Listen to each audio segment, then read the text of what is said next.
Господин Гавалюгов, преди месец точно, на 15 август, директорът на общинско предприятие БКС, господин Арбов, каза, че започва възстановяването на пешеходните пътеки. Един месец по-късно пешеходните пътеки в Ботевград не са възстановени. Днес все пак е 15 септември.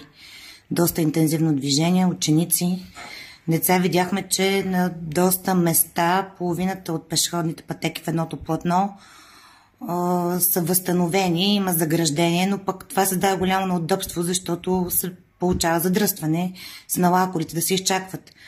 Какво наложи това удължаване на сроковете и защо не се работи към момента, просто са заградени пешеходните пътеки само? Работи се от известно време, не знам вашето наблюдение. Току-що влязох и видях, че не се работи в района на болницата, булеварда. На 3-4 места има ограждение и не се работи. Ограждението означава, че трябва да изсъхне боята. Затова са тези ограждения. Когато се нанася съответния слой боя, има технологично време, в което тя трябва да засъхне преди да бъде пусната в употреба. Защо не успяхте да ги възстановите до 15 септември? Пред всички училища са възстановени и детски градини до 15 септември.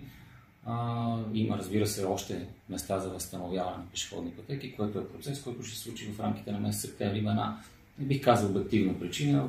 Намерението ни да работим по нова технология, за което няма съответното съоръжение и оборудване, което вече е поръчено и се чака срок на доставка. Кога ще бъде доставен? Беше направена една демонстрация от фирма, не знам дали трябва да споменам, Оргахим, всъщност техни технологии, които ни демонстрираха с специфична двукомпонентна боя, технология студен пластик, така е поне терминологията. Преди около, може би, 3 седмици идваха, демонстрираха с тяхно съоръжение, видяхме начина, по който се изгражда, разликата между стандартната боя за пътна маркировка, която използваме, и тази нова технология. Поръчваме съответното съоръжение, ще дойде в рамките на следващите 2 седмици, тъй като е внос от Германия.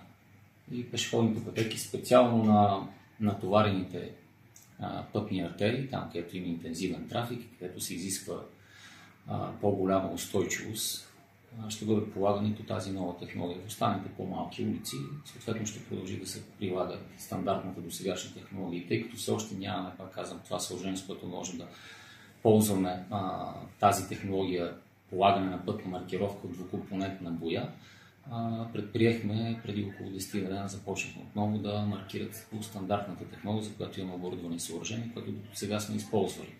Която пак казвам, стандартна технология с боя, предназначена за хоризонтална пътна маркировка.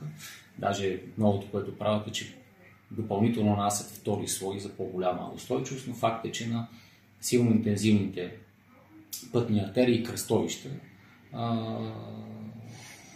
как да се каже, не е толкова ефективна, тъй като сравнително бързо или се износва.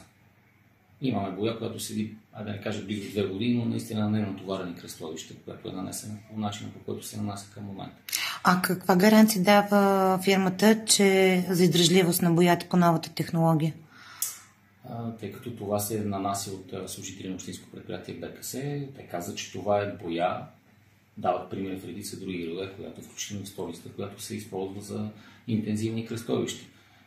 Поне 3 пъти по-голям срок дават на износване на съответната боя. Естествено, всичко зависи от натовареността. Но да речем поне година, която тя да бъде в достатъчно добро видимо състояние, казва, че няма причина по аналог на други, разбира се, населени места. Сега на нас също не се иска да положим боя, която поне 3 години или 4 години да не бъде подновявана. За съжаление, практиката показва, включително в столицата и в големите градове, че това се прави наистина периодично. Нанасянето или освежаването на пътната